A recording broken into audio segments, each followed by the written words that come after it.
All right, welcome to the Explainer. Today we are digging into the Dīrgha Āgama, a really ancient scripture, to get to the heart of one of history's most epic spiritual quests. It's an incredible story that starts with a prince in a palace and ends with an idea that literally changed the world. So, it all starts inside this perfect walled-off palace. You've got a prince who's been totally shielded from anything unpleasant. But one day, he ventures outside and sees an old man, just frail and bent over. And in that one moment, this question hits him, and it shakes him right to his core. You see, he realizes that getting old, getting sick, and eventually dying, that's not just something that happens to other people. It's his destiny too. And this one incredibly powerful question kicks off a journey to find an answer not just for him, but for all of us. So let's follow that journey, starting right at the moment his perfect world started to crumble. Okay, so our story begins, as I said, inside these palace walls. The young prince Vipashin, who is kind of the model for the Buddha, knows nothing but pure comfort and luxury. I mean, his dad, the king, was told that his son would either become a great emperor or a great spiritual teacher, and he was doing everything in his power to make sure it was the first one. But you can't keep reality out forever, right? On these trips outside the palace, his whole world just shatters. First, he sees the old man. Then, he sees a sick man. And finally, he sees a dead body being carried off. It hits him that nobody, not even a prince, is safe from these basic facts of life. Then on a fourth trip, he sees something different. He sees an ascetic, a wandering holy man who's given up everything. And even though this man has nothing, his face is just totally calm, peaceful. For the prince, this was a lightning bolt. He suddenly realized, hey, maybe there's a way to understand and even get beyond this whole cycle of suffering. And that realization, it becomes a total obsession. He just can't go back to enjoying palace life anymore, not when he knows what's waiting for everyone. So he's forced to act, and he makes what is probably one of the biggest decisions in all of spiritual history. He shaves his head, swaps his fancy royal clothes for a simple robe, and just walks out of the gates. He leaves it all behind. He becomes a homeless wanderer, totally committed to finding out why we suffer and, more importantly, how to stop it. So for years, he tries everything.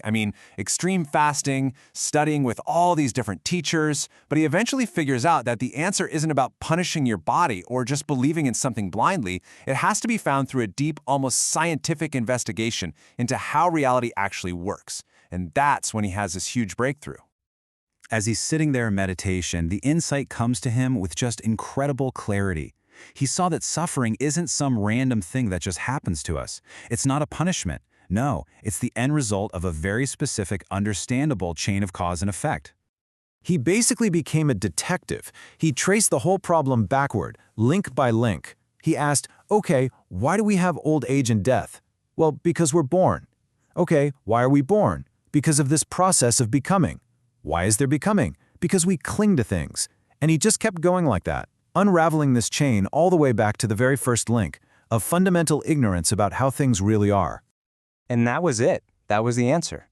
By seeing exactly how suffering is built, he also saw how to take it apart. It means our pain isn't a life sentence. It's a problem that can be solved. If you can replace that ignorance with wisdom, the whole chain just falls apart, and the suffering stops. This massive discovery, which we call dependent origination, was his enlightenment. But here's the thing. The Buddhist teachings were not just for monks sitting alone in a cave. He spent the rest of his life sharing this really practical wisdom with everybody, including kings and leaders, showing them how these same ideas apply not just to people, but to whole countries. There's this great story where a powerful king, Ajatashatru, is about to invade his neighbors, the Vajjayans. He sends a messenger to the Buddha, probably expecting some advice on battle strategy. But the Buddha doesn't talk about armies or fighting. Instead, he just asks a question. Are the Vajjayans still following these 7 key principles for a healthy society? The Buddha basically explained that the Vajjayans' real strength wasn't their military, it was their social unity. He said that as long as they stuck to these 7 principles, their society would thrive and they'd be, for all intents and purposes, impossible to conquer. Now, what's so fascinating about this is what these principles actually are. They have nothing to do with building bigger walls or having more soldiers. It's all about social health, things like meeting peacefully, respecting the law and your elders, protecting families, and supporting spiritual life. The Buddhist message couldn't be clearer. A society's true strength is built on the bonds between its people. And this just perfectly captures a core idea in the Buddhist teaching for the world, that real, lasting strength has to come from the inside, from unity, from respect, and from a commitment to shared values.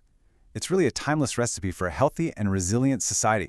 So as his life was coming to an end, at 80 years old, the Buddha called his followers together. He wasn't about to drop some new secret or name some person to take over. Nope. Instead, he wanted to boil down the absolute essence of the path he had spent his entire life teaching. His final words weren't a command to worship him, it was a call to empower yourselves. He told his followers, be your own source of light. He urged them to rely on their own direct experience and on the Dharma, the truth of how things are, and not on any outside authority, and that included him. So this whole story arc, from a prince finally seeing the problem of suffering, to his all-out search for an answer, his breakthrough discovery, and his final instructions, this became the classic, timeless model for the journey to enlightenment. And so the Buddha's quest, which all started with seeing an old man, ends with a challenge for us. His whole life shows us that suffering has a cause, which means it also has a cure. His final teaching isn't a rule book. It's an invitation to look at our own lives, to understand the chains that hold us back, and to find the courage to break them by becoming our own source of light.